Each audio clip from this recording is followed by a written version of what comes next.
अस्सलाम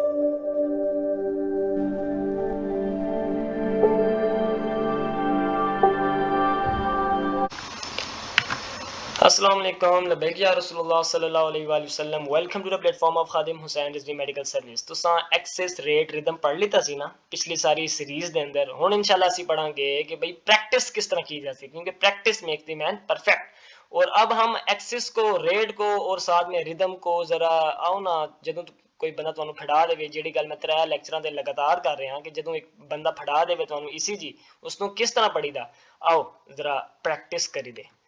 सबसे पहले तो आपको ये पता होना चाहिए कि भाई ये पी वेव क्यू वेव क्या है। P wave is the contraction of the artery and Q wave is the contraction of the septum and S wave of the basal areas and R wave of the ventricles and T wave is the repolarization और relaxation. और ये भी आपको पता है कि भाई जो डीपोलराइजेशन वेव होती है वो हमारे पास पॉजिटिव होती है, जो रीपोलराइजेशन वेव होती है वो हमारे पास नेगेटिव वेव होती है। और डीपोलराइजेशन कंट्रैक्शन कराएगी, रीपोलराइजेशन रिलैक्सेशन करवाएगी। ए भी गला समझ में आ गई हैं। ये जो मैंने रेड वाली लीड्स बनाई हुई हैं ये मेरे पास ऑगमेंटेड लिम लीड्स हैं। जो मैंने पर्पल वाली बनाई हुई हैं ये बाइपोलर लिम लीड्स हैं। और जो मैंने ये आपके सामने बनाए हुए हैं ब्लू वाले, ये सारे के सारे प्रीकॉर्डियल चेस्ट लीड्स हैं, क्योंकि ये हमारे कहाँ पे डाले जाते हैं, छाती के ऊपर डाले जाते हैं। तभी प्रीकॉर्डियल दिल दे उत्ते लाण वाली लीडा। अच्छा, अब आपको हमने पिछली वीडियोस में क्या करवाया, हमने आपको पिछली वीडियोस में हर एक चीज की बेस लाइन ड्रा करना सिखाई है। हमने नहीं सिखाई, आपने खुद ही सीख ली मार्कों के वसीले से। आपको जब हमने तकरीबन एवीएल एवीआर एवीएफ सिखाई थी तो आपको हमने कहा था चलो अब 2 3 1 की बना के दिखाओ। फिर हमने कहा था V1 V2 V3 सब की बना के दिखाओ। आपने सारों की बना ली थी। छोटी सी आप गलती करते थे, क्या आपने एम कैट से जब पढ़ा कि पी वेव कुछ ऐसी होती है, फिर एक डिले आता है, फिर हमारी क्यू वेव, फिर आर वेव, फिर हमारी यूं एस वेव और यूं डिले आके थोड़ा सा फिर ये टी वेव। आप लोग यूं बना रहे होते हो, ऐसे ऐसे करके बना रहे होते हो। जब आपने पढ़ा है कि भाई जाहिर सी बात है पहले राइट एट्रिया की कंट्रैक्शन, फिर उसके बाद लेफ्ट वाले की कंट्रैक्शन, उसके बाद एसए नोड से फायर हुई थी हमारे पास इलेक्ट्रिकल एक्टिविटी, तो एवी नोड तक जाने में थोड़ा सा टाइम लगेगा, जिसकी वजह से ये डिले आया था। ये जो डिले आता होता है ना, छोटी सी जो लाइन आती है, इसको हम कहते हैं पी आर इंटरवल। ये एक बहुत इंपॉर्टेंट इंटरवल होता है। इस इंटरवल की अगर लेंथनिंग हो जाए, लेंथनिंग का मतलब क्या है, इधर इतना है ना, अगर इतना हो जाए, यूं हो जाए, यानी मिसाल के तो पी इंटरवल है वो बढ़ गया तो क्यू आर ऐसा आवे। ये जो इंटरवल अगर बढ़ जाए ना तो इसकी हार्ड ब्लॉक्स को शो करता है। क्यों कि भाई एसए नोड से एवी नोड तक जाने का जो है ना वो रास्ता, उधर रुकावटें आ रही हैं। तो जो वेव्स आप बनाते हैं उनको इस तरह इनको याद रखें कि भाई ये क्यू वेव है, ये आर वेव है, ये एस वेव है, ये टी वेव है, ये पी वेव है। आप पी को भी ऐसे बना रहे होते हो, जो कि एक क्लिनिकली तौर पे तो डिजीज है, समझ में आई, पॉइंटेड P1। आपने पी को इस तरह बनाना है कि भाई रेनबो टाइप बनाना है, ठीक हो गया। अच्छा, अब आपने इन सारों की बेस लाइंस ड्रा करना सीखनी है। अब हम करने क्या जा रहे हैं, हम करने जा रहे हैं रिदम, रेट और एक्सिस की इस वीडियो के अंदर प्रैक्टिस। कि भैया आपको एक बंदा फड़ा दे वेकेश है ईसीजी के, चलो जी हुण मैनू दसो, तो आपने पहले कौन सी चीजें देखनी है, आए उसको डिस्कस करते हैं। First thing you have to see the rhythm. और रिदम के लिए क्या चीज होती है, पहले फड़ो आर वेव्स, किसी भी लीड नु पकड़ो, मैं इसमें 1 नु पकड़ लेता ते आर वेव्स तक किधर ए आर वेव्स आ गई। इन्हां दरमियान कितने कितने डब्बे ने, 3 डब्बे ने। व्हाट इज रेगुलर रिदम है, जारी बात है हर एक में 3 है।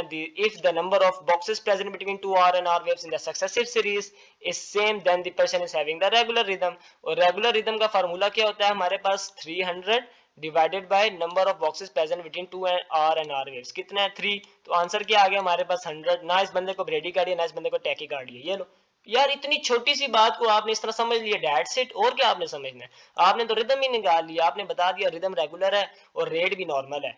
2 बातें तो आपने इधर ही बता दी। हुण केड़ी शायद तकनी है एक्सिस। लीड 1 में R wave above the base line है। अबव द बेस लाइन मतलब यही है कि ये यूं है, समझ में आई ना। जबकि यहां पर एवीएफ में जो हमारे पास बेस लाइन है वो डाउनवर्ड है। जो ये इस चीज को शो कर रहा है कि भाई पर्सन के पास क्या थी जी, देखो हमारे पास यूं हार्ट था ना, यहाँ पे एवीएफ थी और यहाँ पे लीड 1 थी। और नॉर्मल कार्डियक एक्सेस यूं होता था कि भाई दोनों की तरफ जाया करता था।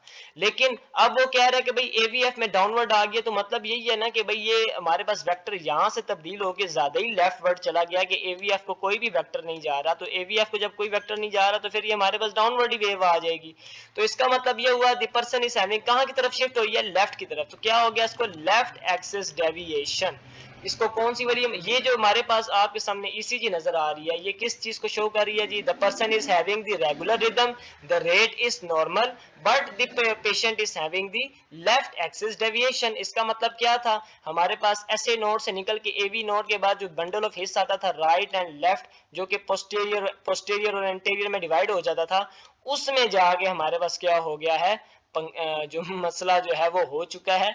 यानी कि जो हमारे पास लेफ्ट वाली जो ब्रांच निकल रही है इलेक्ट्रिकल एक्टिविटी की, जो लेफ्ट वेंट्रिकल को सप्लाई कर रही है, उधर जो हमारे पास है क्या हो चुकी। अच्छा, अब यहाँ पर एक बात सुनो, मेरी बात सुनो। हमारा जो जहरी सी बात है, जब लेफ्ट वाली साइड नहीं कंट्रैक्ट कर रही तो जो नॉर्मल कार्डियक एक्सिस था वो हमारे पास क्या हो गया, डेविएट। अब इस पेशेंट को क्या मसला हो सकता है? इसका जो लेफ्ट का जो वेंट्रिकल है उसके अंदर इलेक्ट्रिकल एक्टिविटी जो है वो कम हो गई होगी, या फिर वो हाइपरपोलराइज हो गया होगा, यानी कि उसके जो मसल सेल्स हैं वो जो कार्डियक मसल सेल्स हैं वो कंट्रैक्ट नहीं करेंगे, तो लिहाजा उसको कंट्रैक्ट कराने के लिए वेक्टर यूं मूव करेगा। इसकी डायग्नोसिस आप क्या देंगे जी? Left axis deviation having regular rhythm and normal rate, that's it. ये हो गई बात। आगे दूसरी प्रैक्टिस करते हैं। First thing you have to see is the इधर इट इज कि जो पेशेंट है उसका रिदम रेगुलर है या नहीं। कितने बॉक्सेस हैं?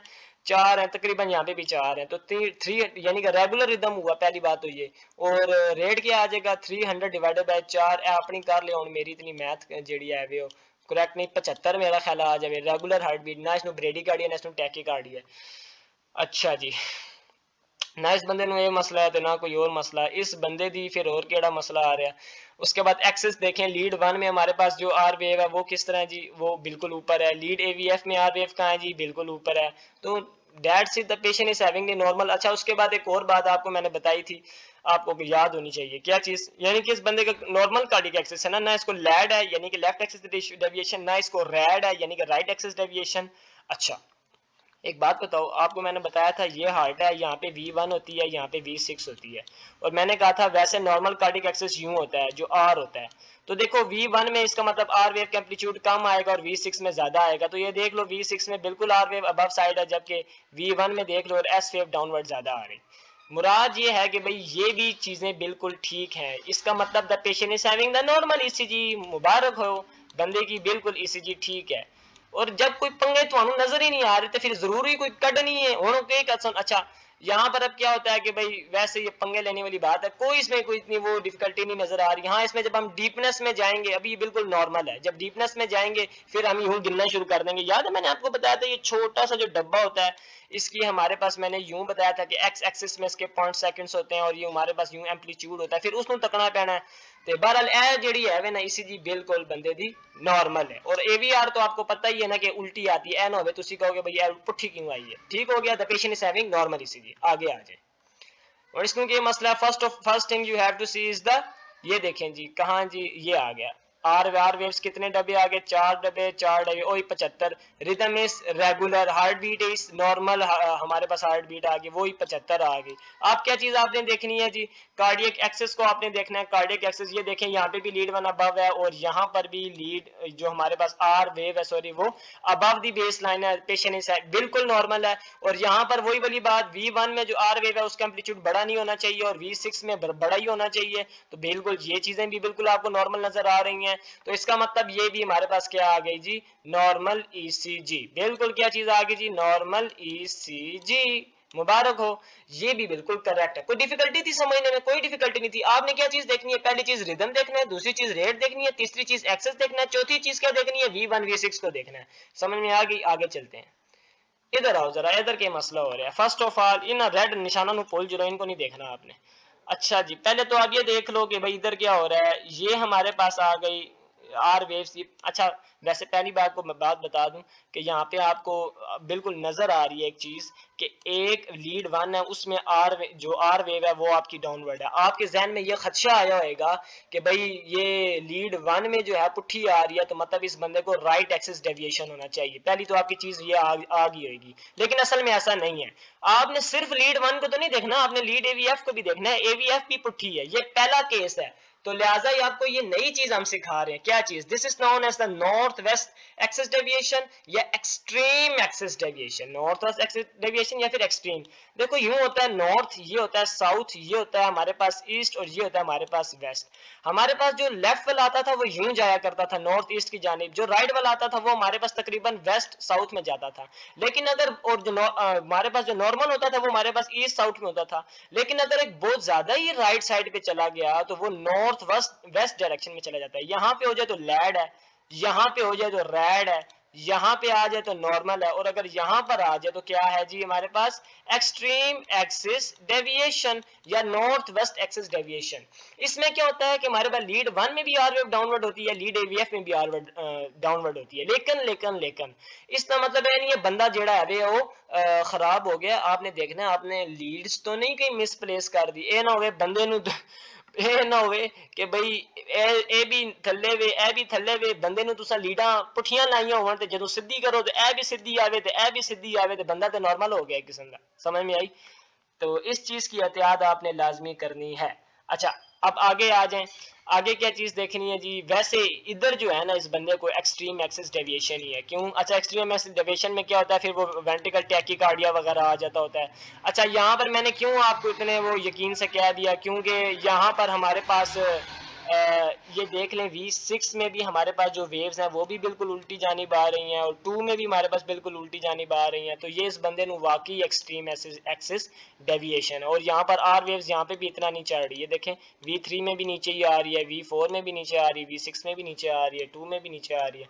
तो extreme axis deviation has been caused. क्यों भाई? ये आपका हमारे पास अगर मैं बनाऊं हार्ट, यहाँ पर होती है ना लीड 2 और तकरीबन यहाँ होती है लीड 1 लीड 2 और यहाँ होती है लीड 3। एक हमारे पास वेक्टर चला ही यूं गया है तो उसका कोई ना कोई वेक्टर जा ही नहीं रहा, ना 1 की जानिब, ना 2 की जानिब, ना 3 की जानिब। तो देखो हमारे पास जो है वो इस तरह सारी की सारी वेव्स जो है वो फिर डाउनवर्ड आने लग जाएंगी। समझ में आ रही है? और V6 तो पहले यहाँ होती है तो वो वेव तो पहले उससे अवे जा रही है, तो V6 वगैरह सारों में भी डाउनवर्ड ही आ रही है। अब इस चीज को आपने समझ लिया। बाकी वो क्या चीज है कि भाई आपने यूं वही देख लेना, इसमें भी 3 है, इसमें भी 3 है, इसका 100 आ गया, रिदम क्या आ गया इसका तकरीबन रेगुलर ही था, और रेट क्या आ गया तकरीबन इसके 3 बॉक्सेस हैं तो वही हमारे पास 100 आ गया। ना टैकीकार्डिया ना bradycardia, but the patient is having left axis deviation, no right axis deviation, no extreme axis deviation. Gotcha? अच्छा आगे आ जाओ। अब ये हमारी लास्ट प्रैक्टिस थी जिसमें हमने आज जो चीज़ें डिस्कस की वो दोबारा से मैं बता देता हूँ। रिदम था, वो रेट था, वो एक्सिस था, और एक्सिस में आपने लैड पढ़ा हुआ था, आपने रैड पढ़ा हुआ था।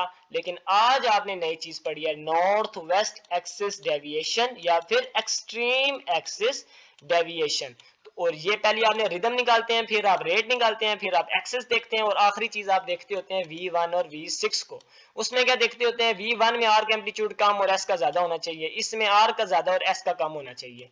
जब ये सूरत हाल नहीं होगी, पुट्ठी सूरत हाल होगी, जब पुट्ठी सूरत हाल होगी तो फिर वो बंडल ब्रांच ब्लॉक्स की जानिब हमारे पास काम चला जाता है। किसकी तरफ चला जाता है? Bundle branch blocks. और वो इंशाल्लाह आपको सिखाएंगे भी कि भाई ये ऐसे नोड है, ये एवी नोड है, ऐसे एवी नोड के दरमियान होते हैं इंटर नोड, यानी कि मैं कहता हूँ ये मेरे पास हुक है, ये भी एक हुक है, इस हुक के दरमियान में एक तार लगा दूं, मैं क्या कह दूंगा इस तार को? इंटर हुक तार। ठीक है ना? तो ये ऐसे नोड है मिसाल के तौर पर, ये एवी नोड है, तो हमारे पास इनके दरमियान क्या प्रेजेंट होते हैं? Inter nodal fibres. और इसके बाद हमारे पास बंडल ऑफ हिस्स निकलता है जो कि राइट और हमारे पास लेफ्ट में तकसीम होता है। लेफ्ट फिर आगे से पोस्टीरियर और एंटीरियर में, जबकि राइट वाला एक ही ब्रांच हमारे पास यूं कि फिर आगे परकंजे फाइबर्स वगैरह में तकसीम हो जाता होता है। जब हमारे पास यहाँ पे मसला हो जाए तो इसको हम कहते होते हैं right bundle branch block, right bundle branch block. और ये तकरीबन राइट एक्सिस डेविएशन के साथ जो है ना वो मिलता है। और जब हमारे पास लेफ्ट वाली साइड में हो जाए तो उसको हम क्या कहते हैं? Left bundle branch block. और लेफ्ट बंडल ब्रांच ब्लॉक में हमारे पास तकरीबन लैड वाला काम होता है, यानी किसी बंदे को लेफ्ट बंडल ब्रांच ब्लॉक, या फिर अगर आपने लैड देखना है ना, अगर आपने लेफ्ट ट्रायंगल लेफ्ट वेंट्रिकल की परेशानियां देखनी है ना, ये जो मैंने बताई है कि वो लैड हो सकती है या फिर वो लेफ्ट बंडल ब्रांच ब्लॉक हो सकती है। ये दोनों की दोनों निशानियां होती हैं, और वो किस तरह आपको समझ में आती हैं। आप पहले लीड 1 और AVF को देख लें, इनकी कहानियां देख लें। अगर लीड 1 हमारे पास अबव है, लीड AVF डाउनवर्ड है, तो वो लैड होएगा। और अगर आपने लेफ्ट बंडल ब्रांच ब्लॉक देखना है तो उसके अंदर यही होता है। और इसकी लेफ्ट बंडल ब्रांच ब्लॉक की दूसरी निशानी क्या है? उसके अंदर ये होता है कि V1 और V6 में भी थिएटर होते हैं कि भाई हमारे पास वैसे क्या होना चाहिए था। जब हमारे पास देखो ये मेरे पास मिसाल के तौर पर हार्ट है, ये मेरे पास आ रही है आर, यहाँ पे क्या होती है V1, यहाँ पर क्या होती है V6। अब एक चीज़ हमारे पास डेविएट हो गई है यहाँ से जो है वो दूसरी जानिब मजीद डेविएट हो गई है, तो V1 जो हमारे पास कैसी आया करती थी, यूं आया करती थी, वो मजीद उसका एम्पलीट्यूड डाउन हो जाएगा और V6 से भी फिर उसका एम्पलीट्यूड कम हो जाएगा। मुराद ये है कि आपने इतना देखना है कि भाई V1 और V6, V1 में R wave above the base line, sorry हमारे पास इतना ज्यादा इसका एम्पलीट्यूड नहीं होना चाहिए, एस का ज्यादा होना चाहिए, और V6 में हमारे पास आर का ज्यादा होना चाहिए, एस का कम होना चाहिए। तो ये चीज जब आपको नजर नहीं आएगी, you have to know that the patient is having the bundle branch block। और इसकी मजीद कहानियां हम आपको कब बताएंगे इंशाल्लाह अगली वीडियो में। आज के लिए आपने इतना ही याद रखना है, you have to learn, you have to see what, you have to see the rhythm, you have to see the rate, you have to see the axis, either it is the left axis or the right axis or now the new one, the northwest or east sorry extreme axis deviation। and the तकरीबन चौथी शायद ਜਿਹੜੀ ਤੁਸੀਂ ਤੱਕਣੀ ਹੈ V1 ਦੇ ਵਿੱਚ R wave कम होनी चाहिए ते एस लंबी ते V6 ਦੇ ਵਿੱਚ आर ज्यादा होनी चाहिए ते एस छोटी। ਜਦੋਂ ਇਹ ਨਾ ਹੋਸੀ ਤੇ ਬੰਦੇ ਨੂੰ ਬੰਡਲ ब्रांच ब्लॉक होसी और राइट होसी या लेफ्ट होसी, ਉਹ इंशाल्लाह फिर एक लदम निमोनिक है इंशाल्लाह अगली वीडियो ਦੇ ਵਿੱਚ ਅਸੀਂ डिस्कस करेंगे। तब के लिए तमाम अहबाब को अल्लाह हाफिज।